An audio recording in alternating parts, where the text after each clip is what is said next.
पुणी थे विवादीय भाषण दे विवाद घेर को आसी लोकसभा विरोधी दल नेता राहुल गांधी अमेरिकार वर्जिनिया रे इंडियन ओवरसीज कांग्रेस एक कार्यक्रम में प्रवासी भारतीय को संबोधन बेले राहुल गांधी उभय बीजेपी और आरएसएस को कड़ा भाषा समालोचना कर विवाद को आसी राहुल कहते भारत विविधतार देश समस्तंकर देश उदाहरण देवाकू जाई राहुल खाइबा प्लेट सह भारत को तुलना करिसेंती गोटे थाली रे जेमिति सबु आइटम रुहे भारत मध्य सेमिति विविधतार एकता बहन करे केंद्र रे शासक बीजेपी किंतु केवल संघर नीति को फॉलो करे बोली कही विवाद को आसी राहुल गांधी को एभली बयान को किंतु बीजेपी एवं अन्य दल माने कड़ा भाषा रे समालोचना करिसेंती।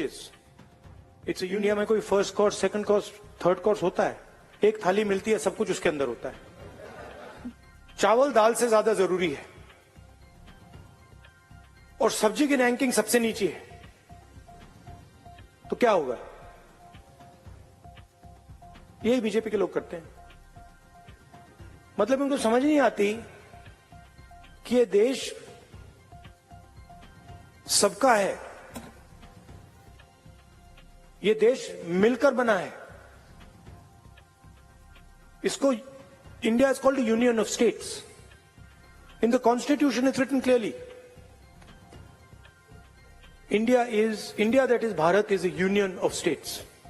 वो कहते नहीं, यूनियन नहीं है, और इन सब में से एक सबसे जरूरी है, एक सोच सबसे जरूरी है, उसका हेडक्वार्टर नागपुर में है, बाकी सबका कुछ लेना देना नहीं है। अभी he has let loose a diatribe against the RSS. You know, he ought to educate himself.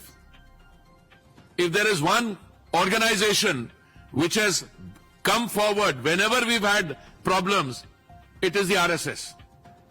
And to attack them and to attack the country. I mean, I think during this process, it has made it worse because he's not gone out of India as an ordinary citizen. As RP says, he has gone out as the leader of opposition.